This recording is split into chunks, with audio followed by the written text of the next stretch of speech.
नमस्कार दोस्तों। आज हम एक ऐसे विषय पर गहरा विश्लेषण करने जा रहे हैं जिसने आजकल पूरे इंटरनेट पर तहलका मचा रखा है। मैं बात कर रही हूँ कॉकरोच जनता पार्टी की। पूरा सोशल मीडिया इस वक्त अफवाहों और अलग-अलग नैरेटिव से भरा पड़ा है। लेकिन इस शोर शराबे के बीच असल सच्चाई क्या है? आज के इस फैक्ट ड्रिवन एक्सप्लेनर में हम इस मैसिव डिजिटल मूवमेंट का एकदम ऑब्जेक्टिव एनालिसिस करेंगे। इसके वायरल दावों की सच्चाई जांचेंगे, वेरीफाइड लीगल फैक्ट्स को देखेंगे और समझेंगे कि इसके पीछे आखिर है कौन। तो चलिए शुरू करते हैं। तो इस एक्सप्लेनर में हम क्या-क्या कवर करने वाले हैं, एक क्विक नजर डालते हैं। हम देखेंगे कि कैसे एक मीम एक बड़ा आंदोलन बन गया।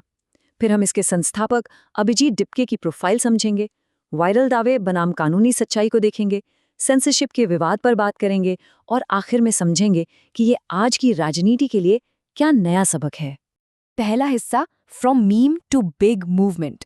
आखिर ये सब शुरू कहाँ से हुआ? इमेजिन कीजिए 15 मई 2026 सुप्रीम कोर्ट में एक हियरिंग चल रही है और तभी chief justice of India Suryakant एक स्टेटमेंट देते हैं। उन्होंने कहा, कुछ युवा कॉकरोचेस की तरह हैं जिन्हें कोई रोजगार नहीं मिलता, समाज के परजीवी हैं। अब देखिए, टेक्निकली चीफ जस्टिस ने अगले ही दिन क्लैरिफाई कर दिया था कि उनका इशारा सिर्फ उन लोगों की तरफ था जो फर्जी डिग्री लेकर आते हैं। लेकिन तब तक बात पूरी तरह से वायरल हो चुकी थी। इस एक कोर्ट ने फ्रस्ट्रेटेड और बेरोजगार युवाओं को, खासकर उन स्टूडेंट्स को जो जॉब्स और एग्जाम्स को लेकर परेशान थे, तुरंत आग की तरह मोबिलाइज कर दिया। और इस मूवमेंट की जो ग्रोथ थी ना, वो लिटरली माइंड बॉगलिंग थी। ध्यान दीजिए, 15 मई को स्टेटमेंट आता है और 16 मई को ये पार्टी ऑफिशियली ऑनलाइन लॉन्च हो जाती है। और सिर्फ 5 दिन के अंदर बूम, इंस्टाग्राम पर इनके 10 मिलियन से ज्यादा फॉलोअर्स हो गए। ये आगे बढ़कर 20 मिलियन फॉलोअर्स को भी क्रॉस कर गया और इनके पास लगभग 3.5 लाख रजिस्टर्ड मेंबर्स आ गए। ऐसे नंबर्स तो मेन स्ट्रीम पॉलिटिकल पार्टीज के भी नहीं होते। अब आप सोच रहे होंगे कि ये सिर्फ एक मजाक था, लेकिन नहीं, एक सिंपल इंटरनेट जोक जल्दी ही एक sharp anti establishment political platform में बदल गया। इनका मैनिफेस्टो देखिए, पढ़ने में सटायरिकल लगता है पर मांगे बहुत पॉइंटेड हैं। जैसे रिटायर्ड चीफ जस्टिस को राज्यसभा सीट्स नहीं मिलनी चाहिए, पार्लियामेंट में 50% विमेन्स रिजर्वेशन होना चाहिए, सही वोट्स डिलीट करने पर सीधा यूएपीए लगना चाहिए और पार्टी बदलने वाले नेताओं पर 20 साल का बैन। साथ ही इन्होंने नीट पेपर लीक जैसे सीरियस स्टूडेंट इश्यूज को भी अपना मुद्दा बना लिया। दूसरा हिस्सा, who is founder Abhijit Dipke? ये सब प्लान किसने किया? तो ये जो मास्टरमाइंड है अभिजीत दिपके, ये कोई टिपिकल कुर्ता पजामा वाले नेता नहीं है। ये एक 30-year-old पॉलिटिकल कम्युनिकेशन स्ट्रैटेजिस्ट हैं और अभी बॉस्टन यूनिवर्सिटी में पब्लिक रिलेशंस की पढ़ाई कर रहे हैं। एक और इंटरेस्टिंग फैक्ट, इनका पॉलिटिकल कैंपेनिंग में पहले से बैकग्राउंड है। 2020 से 2023 के बीच इन्होंने आम आदमी पार्टी की सोशल मीडिया टीम के लिए एज अ वॉलंटियर काम किया था। यानी कि इस अकाउंट के पीछे कोई रैंडम स्टूडेंट नहीं, बल्कि डिजिटल नैरेटिव बिल्डिंग और मीम बेस्ड कैंपेनिंग में हाईली स्किल्ड इंसान है। तीसरा हिस्सा, viral claims versus legal truths. अब आते हैं कंट्रोवर्सीज और एलिगेशंस पर। जैसे ही मूवमेंट बड़ा हुआ, आरोप लगने शुरू हो गए। सत्ता पक्ष यानी बीजेपी के नेताओं ने एक बहुत ही संगीन दावा किया। उन्होंने कहा कि कॉकरोच जनता पार्टी के सोशल मीडिया फॉलोअर्स का लगभग आधा हिस्सा, लगभग 49%, पाकिस्तान से आ रहा है और इंडिया से सिर्फ 9%। उनका सीधा आरोप था कि ये देश को डिस्टेबलाइज करने के लिए बॉट्स का इस्तेमाल करके बनाया गया एक क्रॉस बॉर्डर इन्फ्लुएंस ऑपरेशन है। और इस दावे के आते ही सोशल मीडिया पर मानो आग लग गई।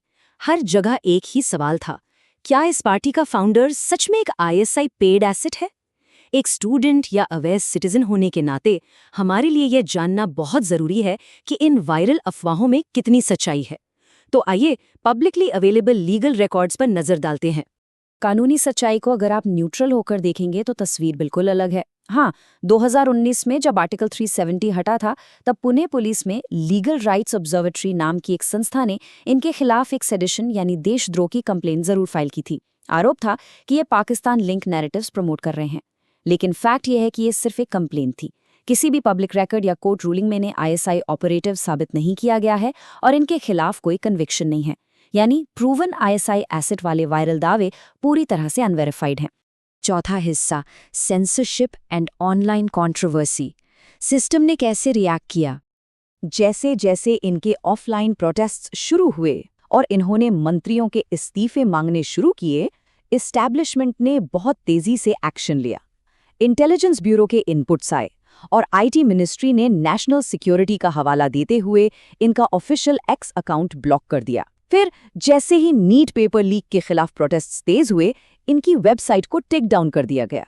यहाँ तक कि फाउंडर ने बताया कि उनका पर्सनल और पार्टी का इंस्टाग्राम अकाउंट भी हैक हो गया था। लेकिन दोस्तों, कंट्रोवर्सी यहाँ रुकी नहीं।